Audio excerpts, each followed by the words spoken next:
뉴욕시 본선거가 다가온 가운데 차기 뉴욕시장직을 두고 민주공화 양당을 대표하는 후보들이 첫 토론회를 개최합니다.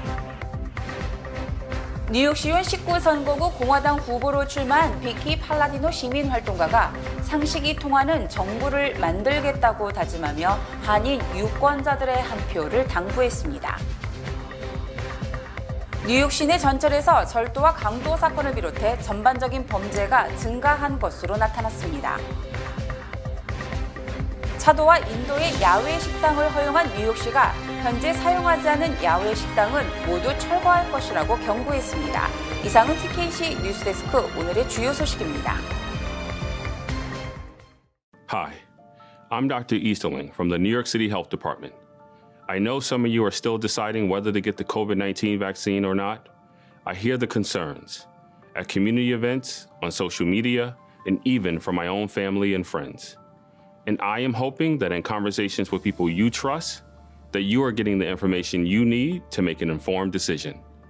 But I continue to be concerned about the high number of people who remain unvaccinated.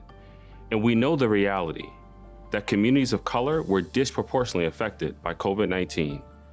Yet, we see some of the same disparities with who has gotten vaccinated. People of color continue to have some of the lowest vaccination rates, increasing the chances that our communities and our loved ones will be hospitalized or die.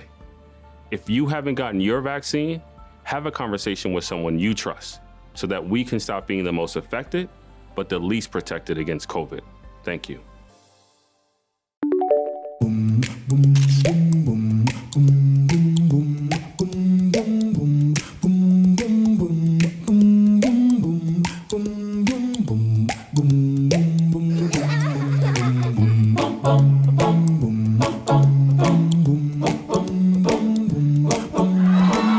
우리타운을 응원해주세요. 우리타운이 다시 웃을 수 있도록 PCB가 함께 만들어가겠습니다. Pacific City Bank.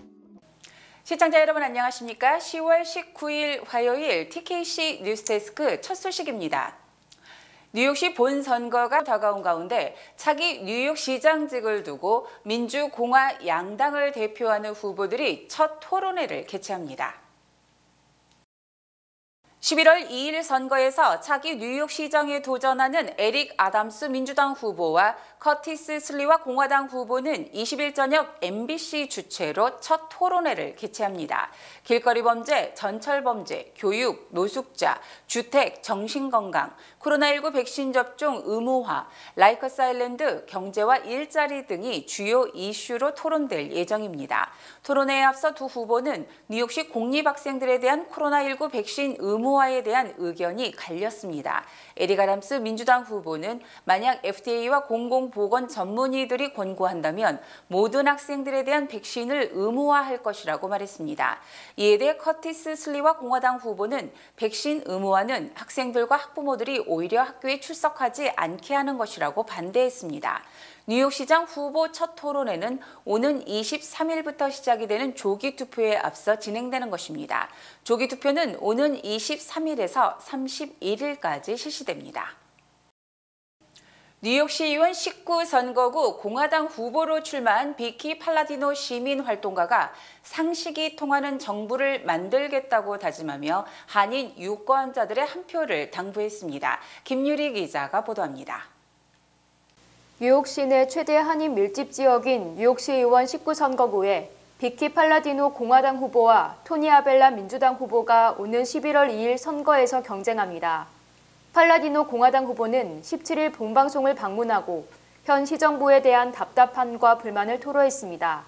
상식이 사라진 정부 정책, 그리고 사회가 되어가고 있는 것에 대해 안타까움을 나타냈습니다.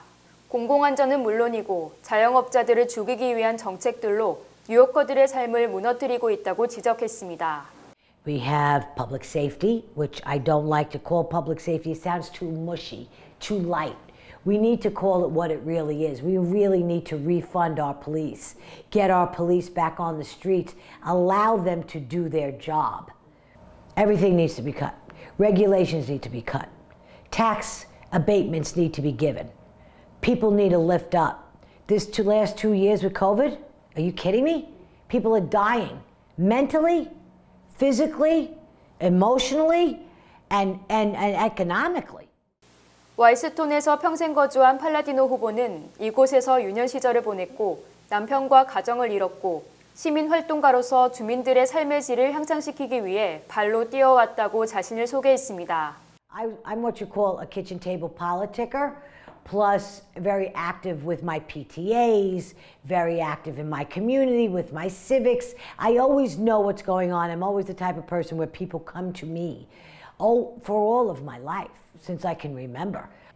I'm an independent thinker. I'm a voice for the people.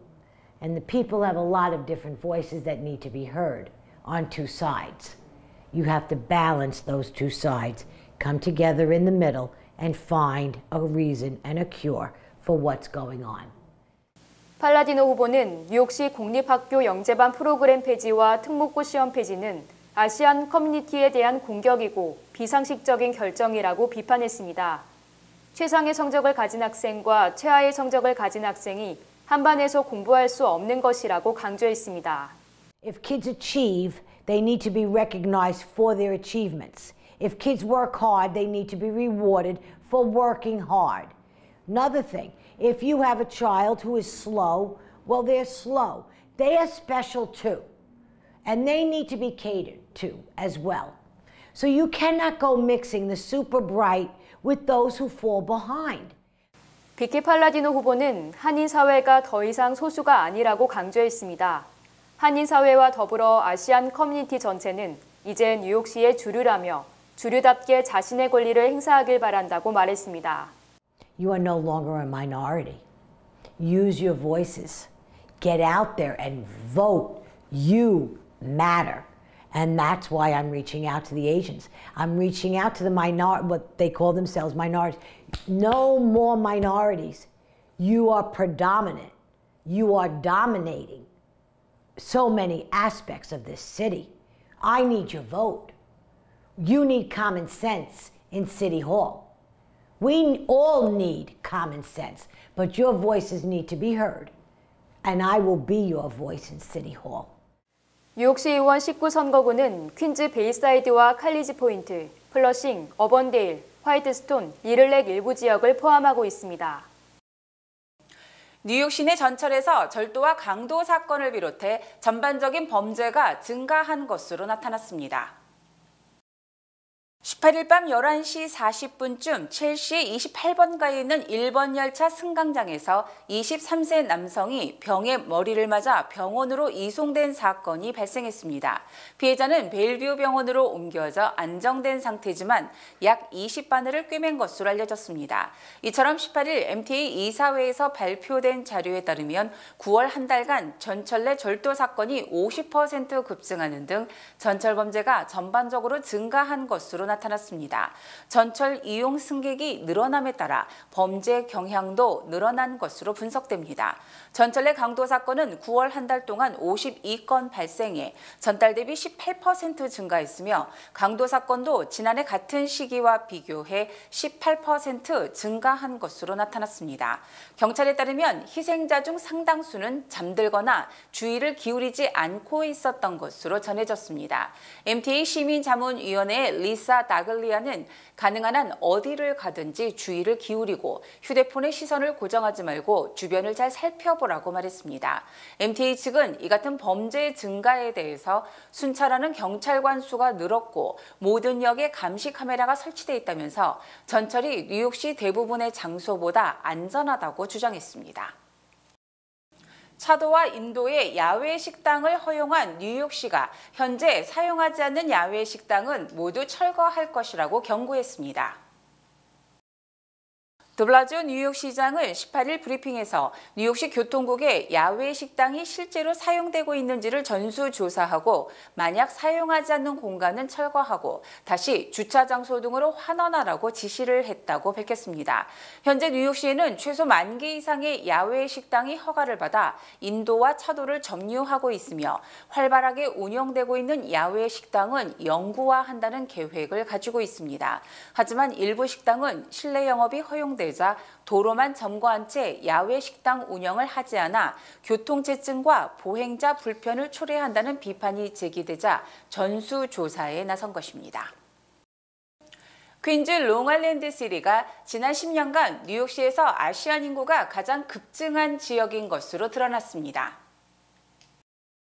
지난 8월 발표된 2020 센서스 결과에 따르면 지난 10년간 롱아일랜드 시리에 거주하는 아시안 인구가 무려 5배 증가해 현재 11,000명이 거주하는 것으로 나타났습니다. 이는 롱아일랜드 시리 인구의 34%를 차지하는 수치입니다. 이 지역에 고층 아파트가 대거 건설되면서 한국과 중국 유학생, 직장인, 젊은 부부 등이 이주한 결과로 분석되며 아시안 중 한인과 중국, 일본계가 가장 큰 비중을 차지하는 것으로 나타났습니다. 뉴욕시 전체에서도 아시안 인구 증가세가 뚜렷합니다. 2010년 이후 뉴욕시 전역에서 아시안 34만 5천 명 이상이 증가해 전체 15.6%를 차지하는 것으로 집계됐습니다. 또 아시안은 뉴욕시 5개 보로 모두에서 인구가 증가한 유일한 인종인 것으로 드러났습니다. 이 같은 아시안 인구의 증가세는 해당 지역 비즈니스 활성화와 함께 정치 지형의 변화까지도 초래하고 있습니다. 팬데믹으로 각종 비즈니스가 위축됐지만 롱아일랜드 시리에서는 최소 15개 이상의 아시안 소기업이 문을 열었습니다. 이와 함께 아시안 인구의 증가는 투표권 행사로 이어져 지역 정치 지형을 변화시킬 수 있는 잠재력을 보여주고 있습니다. 한인 후보를 포함해 2022년 뉴욕시의회 본선거에 진출한 아시안 후보는 6명으로 올해 본선거 진출 아시안 후보가 모두 승리할 경우 3배인 6명으로 늘어나게 됩니다. 뉴욕 홈리스 학생들의 올 가을 학기 출석률이 급감한 것으로 집계됐습니다. 뉴욕 어린이 옹호 연맹은 셀터거주 홈리스 학생들의 가을 학기 출석률이 73%로 4명 중 1명 이상이 학교에 나오지 않고 있다고 밝혔습니다. 연맹 측은 같은 기간 뉴욕시 학생 전체 출석률이 약 90%임을 감안하면 홈리스 학생들의 출석률이 10% 이상 낮은 것이라고 설명했습니다. 뉴욕시에는 현재 쉘터에서 거주하는 학생이 약 3만 명에 달하며 2019학년도 출석률 82%, 2020년 학년도 출석률 83%와 비교해도 올해 출석률은 극히 낮은 것입니다. 연맹 측은 홈리스 학생들의 출석률 저하는 뉴욕시 교육당국의 셀터 거주 학생 지원 시스템이 제대로 작동하지 않고 있는 것을 보여준다며 잘 훈련된 스텝을 배치해 쉘터 학생을 지원해야 할 것이라고 주장했습니다. 연맹 측은 특히 쉘터 거주 학생의 94%가 흑인과 히스패닉 학생이며 특히 고등학교들의 결석률이 높다고 전했습니다. 2021 회계연도 뉴욕시 발주 사업 중 여성 등 소수계의 수주 비율이 3%에 그친 것으로 드러났습니다. 스캇 스트링거 뉴욕시 감사원장은 2021 회계연도 뉴욕시 발주 사업 계약액은 304억 달러이며 이 중 여성 등 소수계 수주액은 11억 6,600만 달러에 그쳤으며 평가 성적은 C라고 밝혔습니다. 즉 소수계 수주 비율은 3.8%로 늘어나기는커녕 지난 2020 회계연도 5.4%보다 되려 크게 줄어들었습니다. 또 뉴욕시 입찰 가격을 획득한 소수계 기업은 지난 2015년보다 3배나 증가, 1,500개에 달했지만 이 중 8,886개, 전체 84%가 단 1달러의 계약도 체결하지 못한 것으로 조사됐습니다.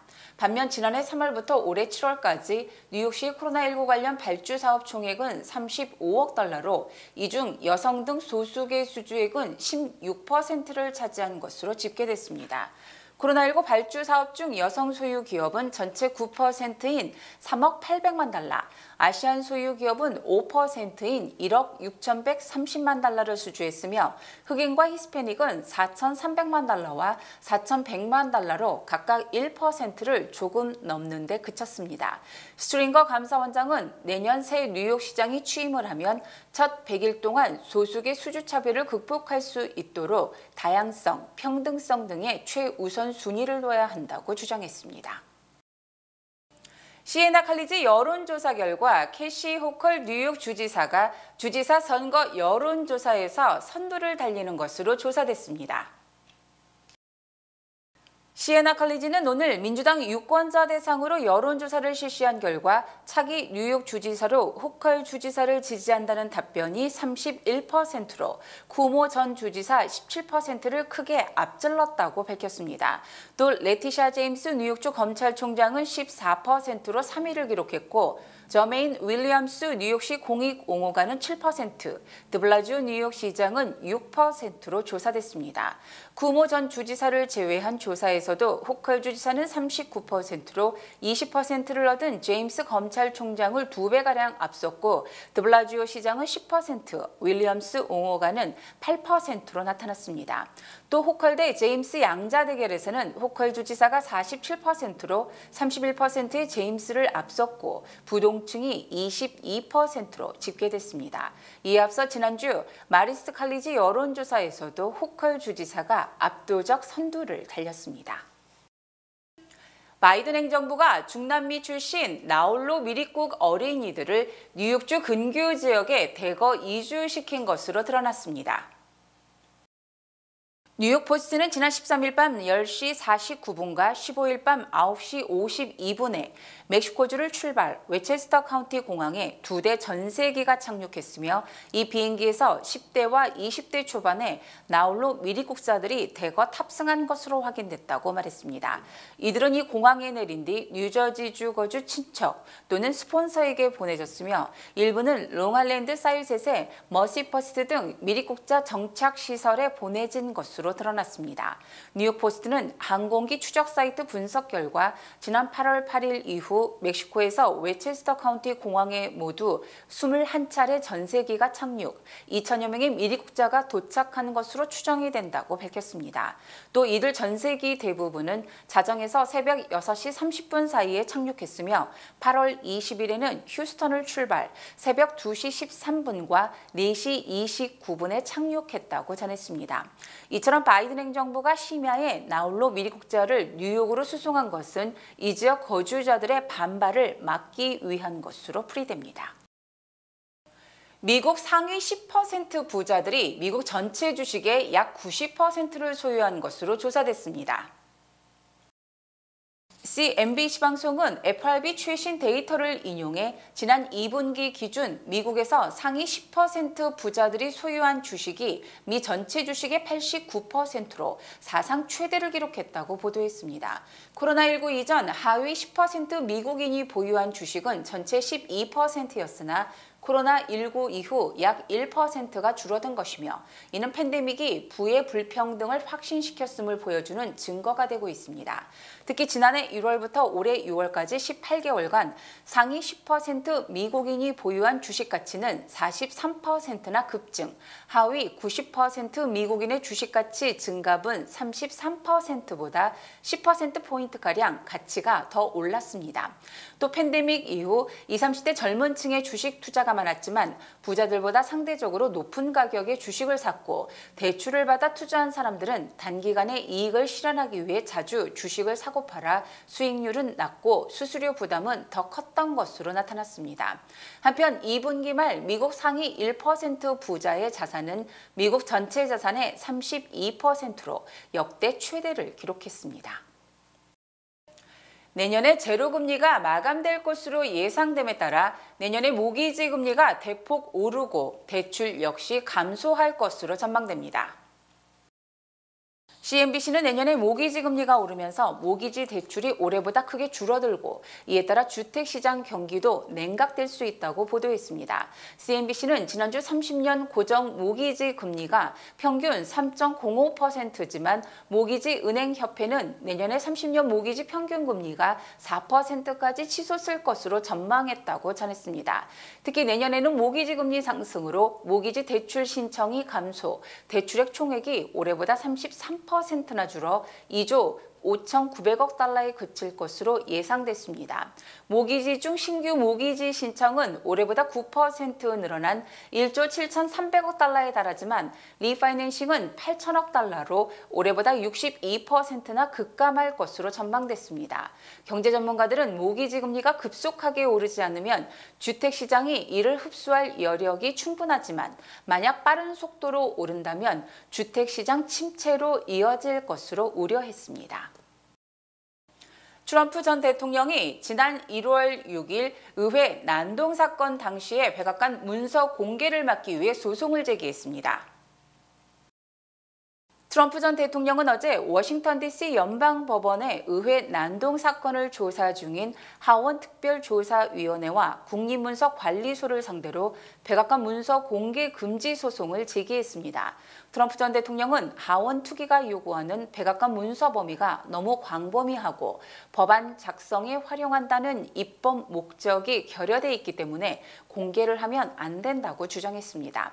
또 백악관 문서가 공개되면 대통령 기밀 유지 특권을 침해하게 되며 투기가 문서 요청 내용을 트럼프 전 행정부와 공유하지 않은 것도 잘못이라고 지적했습니다. 특히 바이든 대통령이 대통령 기밀 유지 특권을 행사하지 않고 백악관 문서를 의회에 넘겨주는 것은 정치적 술책이라고 비판했습니다. 하지만 일부 법률 전문가들은 대통령 기밀 유지 특권은 현직 대통령에게만 적용이 되며 전직 대통령에게는 적용되지 않는다고 밝혀 소송이 조기에 기각될 가능성도 제기되고 있습니다. 중국의 지난 3분기 성장률이 5% 아래로 추락했습니다. 심각한 전력난에 헝다그룹 파산 위기가 겹쳤습니다. SBS 정다은 기자입니다. 중국의 3분기 경제 성장률은 4.9%를 기록해 1년 만에 최저로 떨어졌습니다. 지난해 3분기 이후 가장 낮은 수치로 5에서 5.2%였던 시장 전망치를 밑돌았습니다. 중국의 경제 성장률은 기저효과에 힘입어 1분기 18.3%까지 올랐지만 2분기에는 7.9%로 낮아진 데 이어 경기 둔화 흐름이 더욱 뚜렷해졌습니다. 중국 경제는 고강도 부양책에 힘입어 지난해 하반기부터 코로나19의 충격에서 확연히 벗어나면서 강한 회복력을 보여줬습니다.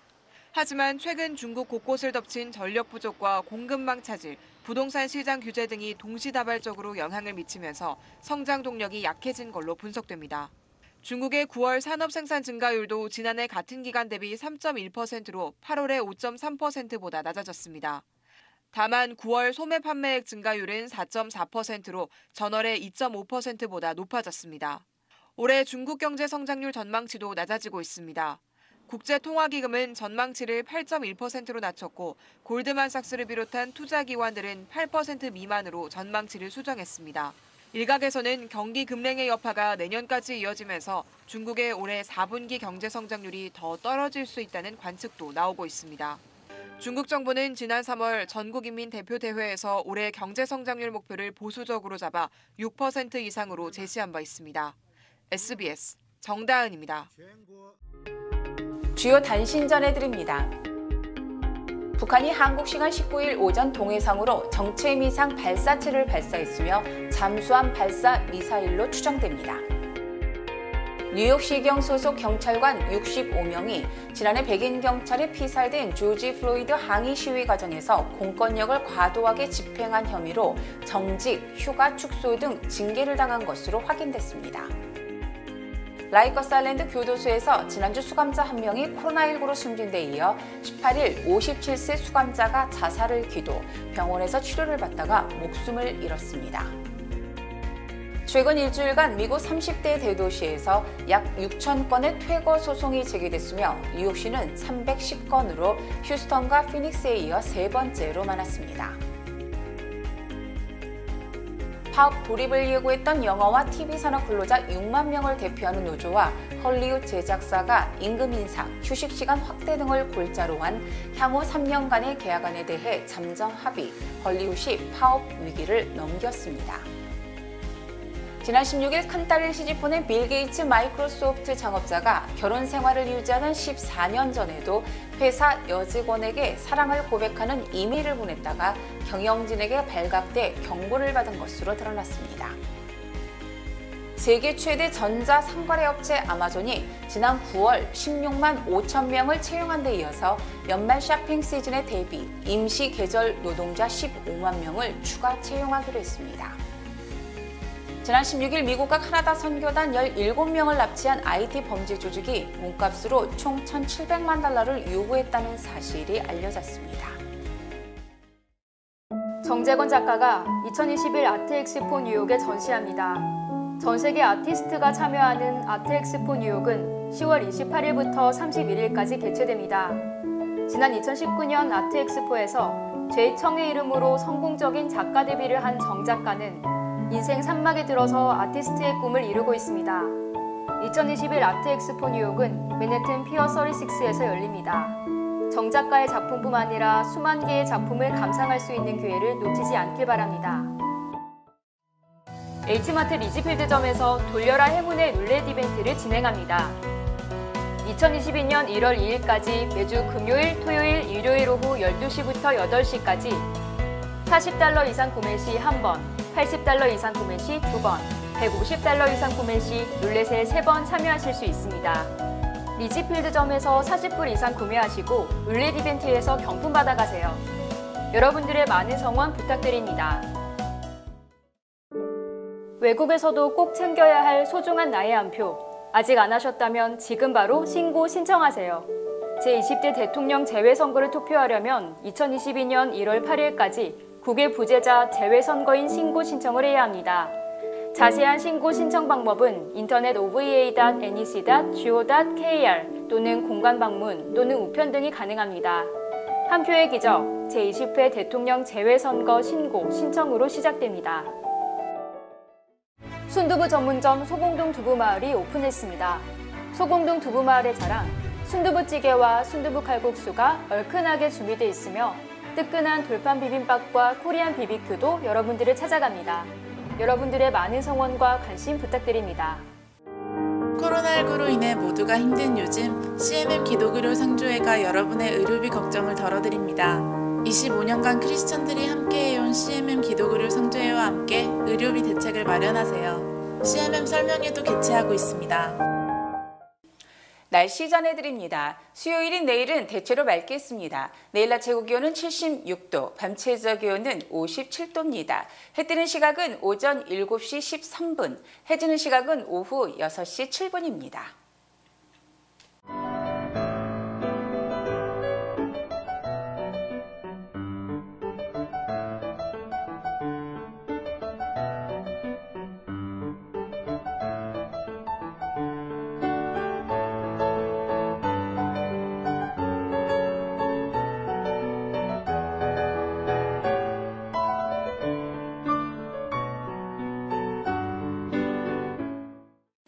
이상으로 10월 19일 화요일 TKC 뉴스데스크를 마칩니다. 시청해주신 여러분 고맙습니다.